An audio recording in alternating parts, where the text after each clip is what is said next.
something? All of the activity that's happening in the news, it's almost all these stories are just crying out for some greater in-depth analysis. And we've got some today that are going to blow your mind. In particular, what's happening with Iran and the United States? Why are they saber-rattling? Why are they willing to provoke confrontation? Could it be because they have agents in the United States? We have some 300,000 that came through the border last month in Texas. It makes you wonder what's in the United States. We're going to be covering that right now. And if you think about the instability of global affairs, wars, rumors of wars, $34 trillion worth of debt, 2.9 million unvetted military-aged people that are coming over to the United States over the last 3.5 years, you begin to wonder, how's the economy going to hold up? $34 trillion worth of debt. I've told you time and again that I really do believe that there's a way of storing value. It's historic. In an unstable time, you can put your money into gold, you can put your money into silver, and from Bible days till today, it's been a historic great store of value. And I've recommended to folks, and many of you have listened to me, and I urge you again, while it is still time, you want to go to lancewallnau.com/Birch. Download the 20-page in-depth report on understanding the strategy of gold and silver, and understand why China and other countries are just doubling down on getting a hold of gold right now. You could take your IRA, your retirement account, you could convert it over into gold. So no matter what happens with the dollar and its fluctuation, you have peace of mind. I want you to go to lancewallnau.com/Birch and download that information. And when you do that, you're going to be the smartest kid on the block, and you'll know why it is that we put our money into gold and silver. Now let's go ahead and get into today's broadcast. If the administration declares that it plans to federalize the National Guard of the state of Texas, your National Guard, what will be your response? Well, first, I'll be shocked. That would be a boneheaded move on his part, a total disaster.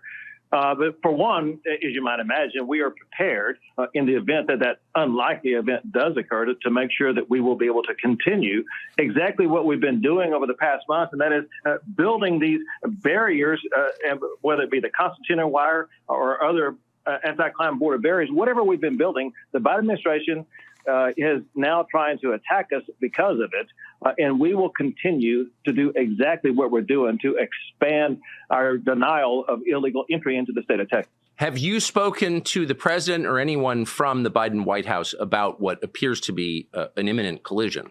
I have not, to be clear. I have spoken to the president about the border. I met him on a tarmac in El Paso and talked to him directly about what was going on. I handed him a letter that had in it immediate solutions he could take that would immediately secure the border without the need of any new law to be passed. Despite the fact that I handed him on altogether 8 different letters, he has refused to ever respond. My point in telling you that, we have laid down the precursor of what's called Article 4, Section 4 of the United States Constitution to show that we have been invaded, and we have demanded support from the president to safeguard our state, and they have refused to do so 8 times, and that authorized me to declare an invasion under Article 1, Section 10 of the Constitution to make sure that Texas is going to be able to use every tool in our arsenal to defend our state. And so it's the first time that I'm hearing, and I admit some of you guys are on this better than me, 8 times the governor has sent 8 letters, has outlined steps that could be taken if Biden really was interested in curtailing the 5,000 to 10,000 a day that are coming over. He could do it, but he's not doing it. And he's not doing it because you know what Joe Rogan knows, what I know, what everybody knows, and that is that Biden is an empty suit. He's a puppet that's doing the administrative priorities of the people that put him into power. And so he's not like Trump, where in Trump you have the unacceptable proposition of a person who thinks independently about the best thing to do. And Trump would come up with his own idea. He'd ask advice, he'd get feedback, boom, and then he'd execute. The way that they like it in Washington is they like to have somebody that doesn't think or act on their own, but expresses the collective agenda of the power brokers that put them in office to serve their interests. And that's the story of why Trump is hated and why it is that Biden is in power, because he's not calling the shots.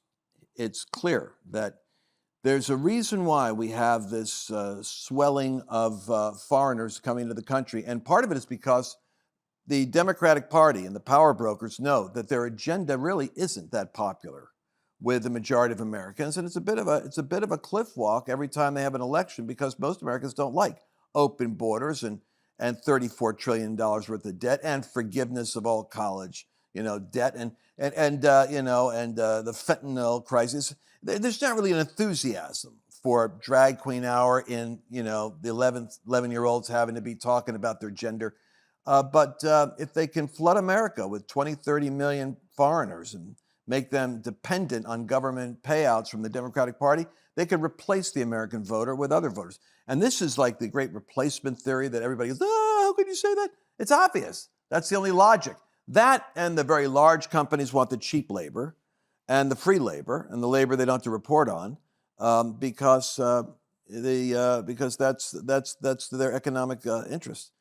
But I'm surprised to hear the Abbott say that. So as a young Texan, 22 years old, Will Boone, as you're watching this, what do you think, as you're seeing this, what comes to your mind regarding the conflict between Abbott and Biden, and where do you think this is going to go? So he's kind of put into a pickle here because he has either the two choices of cut the razor wire, federalize the Texas Guard, and really attack it on his side, or he sits back and lets Greg Abbott in Texas and the Texas Guard control it there. Neither are good optics for him. So he doesn't have really a choice to do, and that's why Greg Abbott's playing this so perfectly, because he's thinking like a lawyer. He's thinking through the things that will benefit Texas the best, but also kind of put Biden into a corner itself. Understand the battle right here is all optics. Right. And so what Biden does not want to have is the image of armed military people pushing back on state people and cutting razor wire and whistling, saying, come on in, boys, and then having caravans coming through. That's the image that they cannot have. So let me give you a cautionary tale taken from the George Floyd riots and January 6th. The way that the media wants to play, remember, the media is working for the Democrat Party. The way they want to position this is they want to have an 8-year-old drown in the river and then claim that it's a direct result of the heartless policy of the Texas governor who's putting razor wire in the path of these innocent children from escaping the clutches of tyranny. They're going to try to find some emotional angle that manipulates the narrative. Instead of showing the child trafficking that's coming through the open border, they're going to show the cost to innocent lives because we're not making a more sane and rational policy of coming to America. So that's the reason why I got two stories I want to hit on real fast here. The Civil War narrative. Of course, we live in the media-manipulated clickbait world, and so I'm always trying to be careful not to cause my audience and people that trust me to go down the trail into some obviously trending and stimulating. It's the reason why I don't talk about the Nephilim and, the fallen angels. Interesting story. And I'll probably do a broadcast on it now that I said I won't do it. But there's one thing I don't like doing. It's figuring out where people are having itching ears and then offering a better scratch for what's itching. I'd rather get people trained to get to the actual story. And the actual story is we got 25 governors that are standing with the Texas governor. We got 25 governors by default that I guess aren't. Because you realize it's not a Texas issue. When they come through into Texas, they're dispersed throughout rural United States. They're dispersed into Pennsylvania and New York. They're dispersed. And if you really want to get trippy, they're dispersed intentionally into areas that are red areas in order to make them more blue. So you see, you got to watch how this is actually working. There's a plan here to repopulate and redistribute power in America. There's also a plan, whether you realize it or not, and I just found this out last week, doing my research for this program. There's a census that's done, and the census looks at how many people live in a state. Get this, legal or illegal. The census determines congressional representation. Now, it doesn't say that everyone can vote, but the census actually reflects the strength of your district. So what that means is your status as an influencer in Washington is greater if you've got immigrants in there. Even if the illegals can't vote, the census reflects the fact that the population is built into your district. Crazy. So there's a kind of a real weird kind of twisted political game going on with this. But the 25 governors are saying, who comes through Arizona, who comes through Texas, who comes through California, doesn't stay there. They come to my backyard. So every state is a border state. Every state is on the border with Mexico. But only 25 governors are saying it. And that tells you the other 25, which are Democrats, are not saying it. Now, I'm not trying to pick on Democrats. I'm just saying that the Democratic Party is unified almost like the collective bargaining units of the way the left organizes. Communism is based on group identity, and conservatism is based on individuality. Our government was basically built on the idea of the individual as sovereign. The left is changing that. They're saying, oh no, your individuality has to submit to the power of the group dynamic. Therefore, if the group decides that you are not allowed to do something, then you're prohibited from doing it. You don't have any God-given inalienable rights. They can be taken away by the collective. The group can determine what you can say and can't say. If you don't believe me, go to Canada right now and find out how many pastors have been threatened with jail and how many have been locked up because they teach parts of the Bible that are considered hate speech by the collective. But this language about civil war is dangerous, and I'll tell you why. We have a truckers' convoy going down there now. I think I got an article here somewhere about the truckers' convoy. And my concern is we are not wanting, convoy claiming to be God's army heading to Texas to protest the border crisis. This would, of course, be the New York Post. This New York magazines are going to use incendiary language so that the trucker convoy claimed to be God's army. Well, you see, what we don't want to have is any incident that will feed the left-wing manipulation of the narrative. Like I said, we don't want a child drowning that's going to end up becoming the martyr child because of the heartless, governor of Texas. And we don't want to see any kind of violence or any kind of, hyper-vigilante standing up for America stuff, because this is the narrative they tried to paint us with. They'll take a nice, peace-loving Christian guy like me and say, dangerous Christian nationalist Lance Wallnau. When the truth of the matter is, there's nothing dangerous at all. You guys that have been with me know that for a fact. But that doesn't stop them from wanting us to be that way, because it feeds kind of like the white supremacist narrative. If they could only find somebody as a white supremacist, it would help them. But they have a difficult time finding them. By the way, it used to be white Christian nationalists. That was the term that they threw at me 5 years ago, till David Harris and Diamond and Silk and a whole bunch of African-American conservatives helped join my show, in which case they stopped saying it's white Christian nationalists, just went with Christian nationalists, so they wouldn't be embarrassed. But when we come back, we're going to talk about where is this all heading. You don't want to miss what's coming up. We'll be right back. We're entering a period of time that has increased hostility against people of faith. It's a time when Christians are going to be tested on a moral, physical, psychological, and even a financial basis. I'm here to remind you that God is the one who has blessed you thus far, and He will take care of you in the future. You have a divine responsibility, however, to see trouble and prepare yourself. For example, with record inflation eating away at the value of the U.S. dollar, the savings in your retirement account is in danger of slipping away. I recommend diversifying your 401k or IRA out of paper assets and into physical gold. And the best way to do that is with a gold IRA from Birch Gold Group. Now that includes no penalties, there's no taxes when you transfer current retirement funds into Birch Gold. To see how it works, I want you to go to lancewallnau.com/Birch and get your free info kit, and you'll be glad that you did. Hey, welcome back to this. I can't believe it's the final segment of what my show is today because we got so much we got to cover.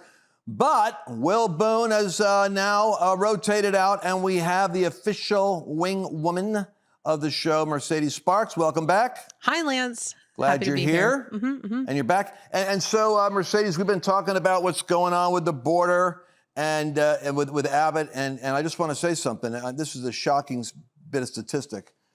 302,000 migrants illegally crossed in December. Now, I didn't realize that. 302,000 illegally crossed, 2.4 million in 2023 alone.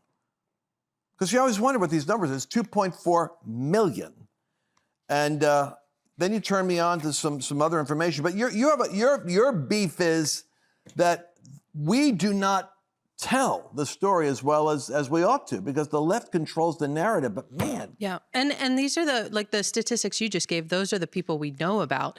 So what about the ones that we don't know about? Because you and I actually went down to the border. We took an actual mom's caravan down to the border, like maybe a couple of years ago. And the stories that you hear down there are horrific. I mean, there was a very graphic one we heard about, a young girl, 12 years old, 13 years old, was found with 30 different DNA samples left inside of her, left for dead.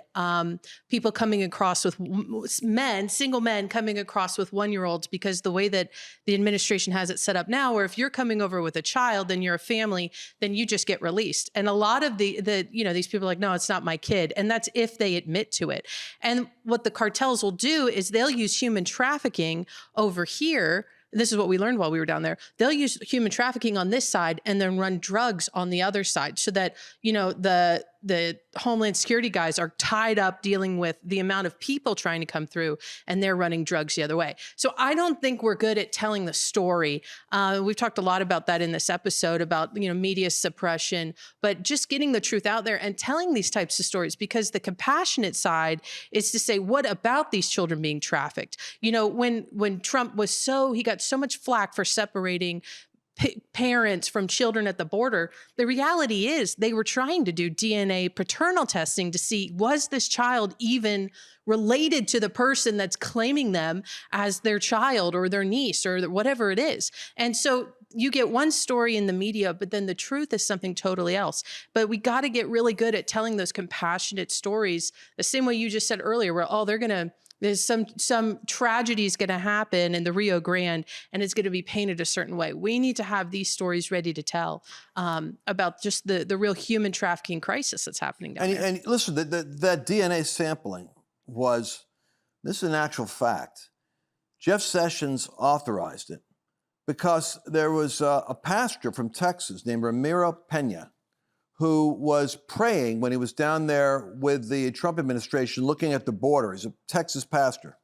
And he prayed about the children that are coming over with these fake people saying they're their parents, and you could prove they're not their parents. And you might even be able to identify where the parents are and match them with the child if you had DNA. And so he tells Jeff Sessions that, he said, all you got to do is take a cotton swab. In a matter of minutes, you can identify if the child is actually with a parent or with a coyote smuggling children. And so Sessions checked it out, and they implemented the DNA test.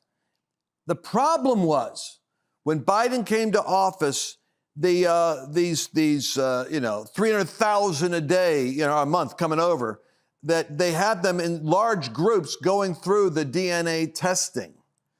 They were examining them, and the optics of the picture was so embarrassing to the Democrats that they dismissed the DNA test. They know it works, but said it doesn't matter, just bring them through. So they don't care about protecting the children or identifying the parent. They care about avoiding the negative optics, which, by the way, I was mentioning in an earlier segment about how they're looking for the child that drowns or the person that drowns. They make a big deal over, this is what happens when you're inhumanity. Curious thing is, what I found out is the cartels actually throw children into the river in order to engage Homeland Security in the rescue attempt while they release the drug carriers in at another thin point. So they literally examine where the line is, throw the distraction in over here. We race out there with humanitarian concern, and then they push through over here with the drug runners. So we're up against something really, really dangerous. You shared with me something. We only got a few minutes left, but I want to play this Ted Cruz segment because he does a hit job on the nutty compromise that the Republican senator from Oklahoma came up with. But let's watch this. This supplemental bill is a kamikaze plane in a box canyon with no exit, headed for a train wreck. If you look at this bill, the bill is not designed to fix this problem. By the way, the single greatest national security threat to America, this right here. I think the odds of a major terrorist attack in the United States are higher today than they've been any time since September 11th. You know what? In that spike, how many Hamas terrorists are there? How many Hezbollah terrorists are there? And what are we going to say when they carry out an attack here like October 7th in Israel? This bill is not designed to fix the problem. This bill normalizes 5,000 people a day coming in. 5,000 people a day is over 1.8 million a year. That's called an invasion. By the way, under Joe Biden, we've had 9.6 million. So the great Republican compromise is we're for 2/3 of Joe Biden's open borders. We'll let in 6 million instead of 9 million. This makes utterly no sense. There's citizen journalists like Ben Bergquam and people like that are with Real America's Voice going down to the border and just saying, hey, where are you from? And they'll go up, let's say, to a military age male from the Middle East. Where are you from? In this case, the guy doesn't want to say where he's from.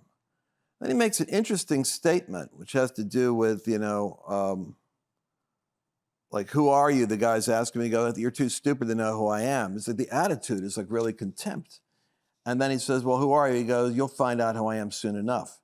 The thought that we don't have terrorists coming through the border is absurd because the border's wide open for Iran to send whoever they want to send.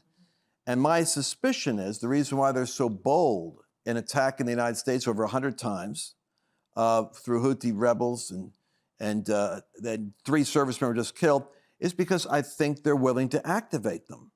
And they'll do it now. They're not worried about whether Trump's going to be around.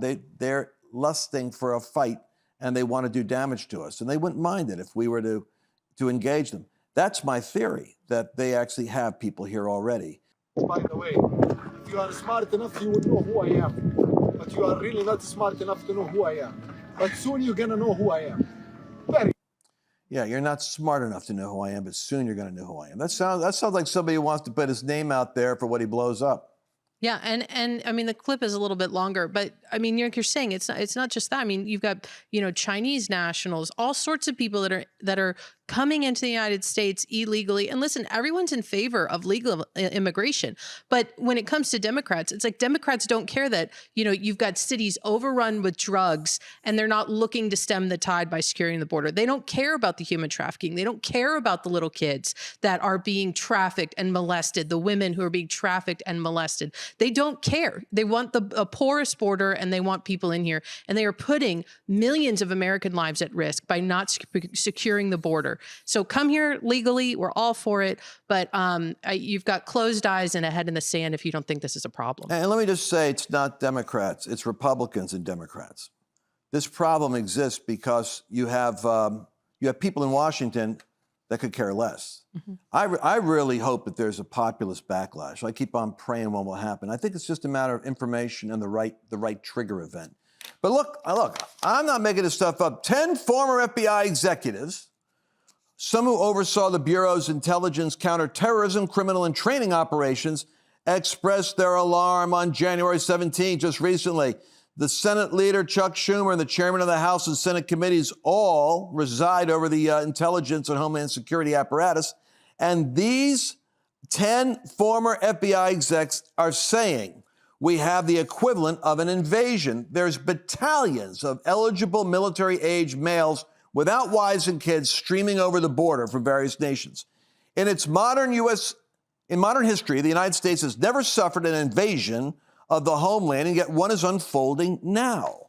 Military-aged men from across the globe, many from countries and regions that are not friendly to the United States, are landing in waves on our soil by thousands. And they're not splashing ashore from a ship or parachuting from a plane, but rather they're just walking over the border. And it's actually been accurately advertised around the world as an unprotected, readily accessed point. It's difficult to overstate, the FBI says, the danger represented by the presence inside of our borders of what is comparatively a multi-division army of single adult males from hostile nations and regions whose background, intent, and allegiance is completely unknown and unvetted. It's like crazy. If you want to know why many people that are Bible scholars and students believe prophetically that God has turned America over to the judgment of self-destruction, it's things like this. The only thing that can intercept it, I'm convinced, is for God himself to intervene by awakening enough people to mobilize our senses so that we can actually push back against the direction we're moving in, because it's suicidal. And on a more optimistic note, you might say, well, what's good about that? Well, what's good about that is when the problem is clear, a solution is easier to find. I think you almost have to agitate. In marketing, we say you agitate the problem. In other words, if you're going to sell something, you really create a need for the solution. I think America is coming to the place now where it's going to cry out for deliverance. Remember what Jesus said, that he's going to appear when the Jewish people say, blessed is he who comes in the name of the Lord. I think we're going to begin to cry out to God for a solution to the problem, and that's actually good news. We'll see you again on our next broadcast. God bless you. Looks like you've been sleeping well. Megan, he's back. The My Pillow guy. And you're looking good. Still feeling good. Well, just when you thought it couldn't get any better, we've got the best pillow ever, My Pillow 2.0. When I invented My Pillow, it had everything you'd ever want in a pillow. Well, now there's new technology that makes it even better. My Pillow 2.0 has my patented fill combined with a cooling fabric with temperature regulating thread. My Pillow 2.0 is truly the next generation of My Pillow. Now's the time to go to mypillow.com or call the number on your screen. Use the promo code to save 50% on your My Pillow 2.0. Not only that, for a limited time, your entire order ships absolutely free. You're sleeping even better. And cooler, too. And you're looking good. Feeling good. I knew you would. mypillow.com. Go to mypillow.com and use promo code Lance to save big on all of Mike's best products. That's promo code Lance. Did you enjoy this latest episode? Please remember to share it with your friends, because the more knowledge you have, the better equipped you are to navigate the world.